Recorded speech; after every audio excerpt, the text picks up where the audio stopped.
Terima kasih pemirsa Anda kembali bersama kami. Silakan Bang Ngabalin ditanggapi apa yang disampaikan oleh Bang Haris Azhar tadi. Ya, terkait khusus untuk mengenai LP3S ya barangkali ya.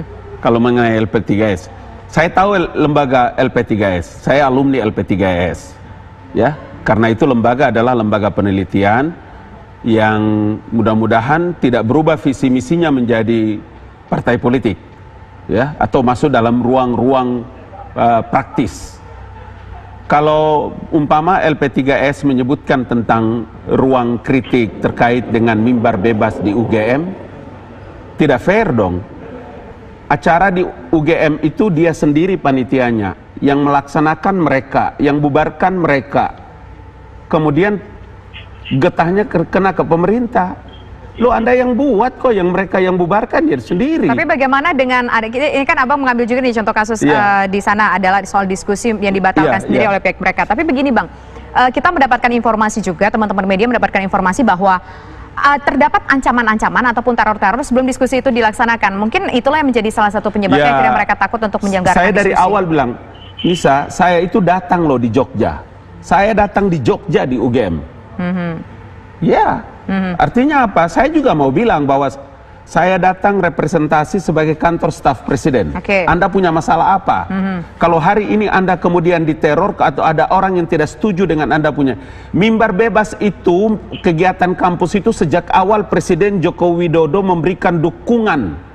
Itu mimbar itu bagi kawan-kawan, terserah dia mau diskusikan apa saja, karena itu adalah wilayah-wilayah lembaga ilmiah. Oke, artinya sudah dijawab nih satu ciri pembatasan terhadap kebebasan sipil. Abang sudah memberikan rasionalisasi ataupun alasannya bahwa pemerintah tetap memberikan kebebasan sipil begitu. Tapi ada beberapa ciri-ciri lain, ada kriteria yang lain. Yang pertama adalah komitmen lemahnya terhadap aturan demokrasi, Bang.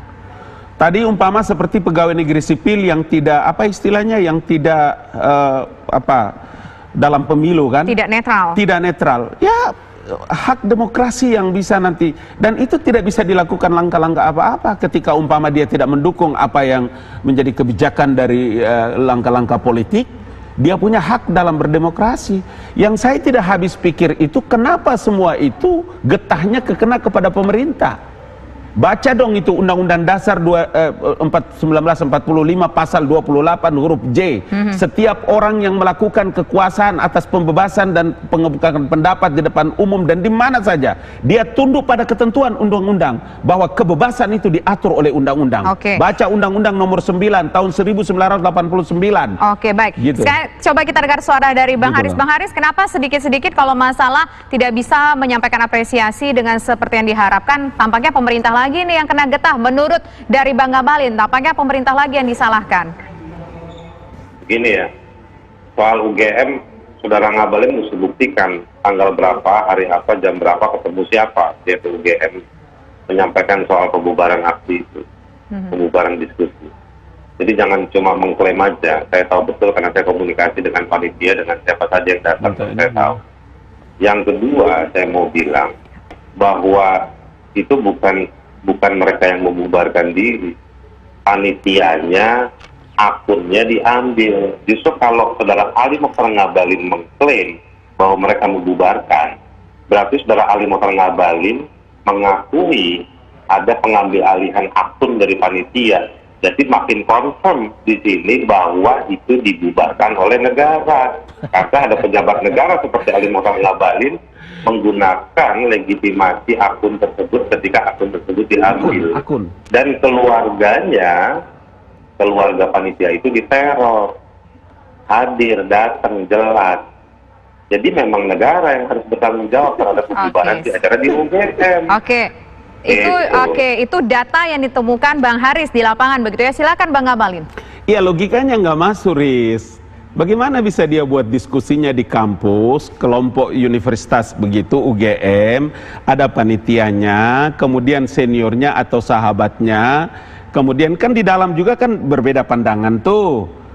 Jadi kalau dia sendiri yang membubarkan acaranya, apa urusannya dengan negara, apa urusannya dengan pemerintah? Anda tidak paham omongan saya. Ya, kalau umpama dia diteror nih, kalau mereka diteror, di mana urusannya dengan pemerintah? Kok masa sih dengan pembubaran dia membatalkan diskusinya di kampus, kemudian pemerintahnya dituduh?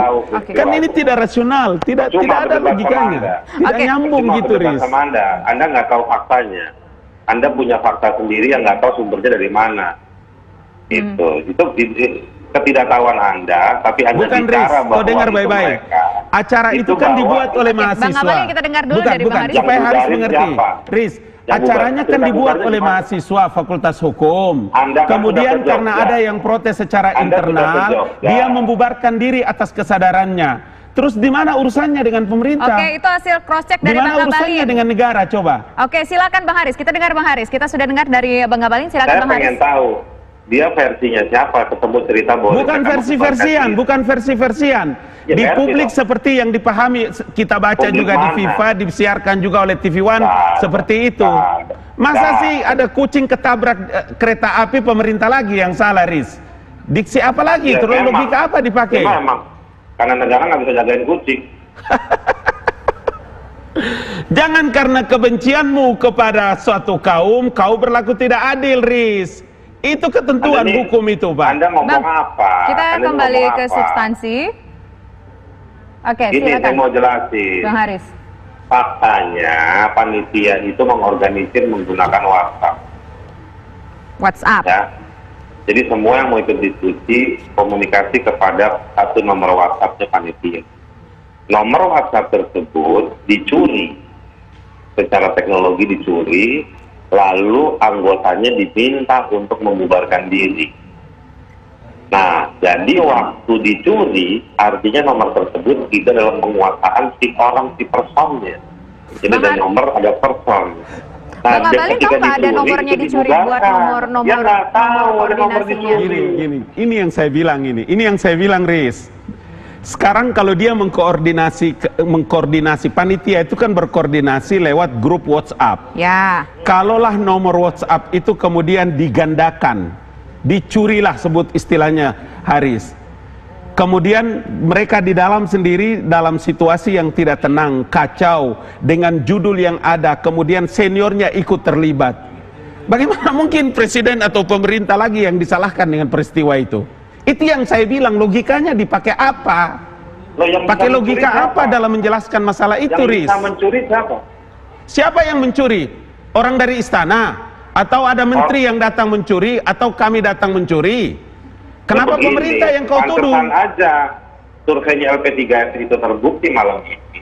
Karena juru itu yang tidak masuk akal, logikanya tidak nyambung. Hanya sebatas tempurungnya pura-pura. Gitu. Jadi dia nggak bisa berimajinasi negara itu dengan rentetan kewenangan dan kemampuannya menguasai teknologi bisa mengintercept. Apa bisa tukang bakso mengintercept nomor tersebut? Jadi Anda juga sudah hadir di diskusi malam ini mengimajinasikan jangan cuma negara dalam tempurungnya si kura-kura. Oke. Negara nggak sebatas itu. Negara lebih luas. Oke. Silakan Bang Ngabalin, singkat saja. Kalau diskusi. Iya, saya mau bilang kalau ada orang yang mencuri, dia punya WA, dia punya nomor WA ke handphonenya, kemudian dia harus mengacaukan koordinasi panitianya sehingga dibubarkan acara itu dan tidak terlaksana. Apa yang dipakai alasannya kemudian menjelaskan tentang pemerintah dan negara terlibat menggunakan otoritasnya dalam membubarkan itu acara.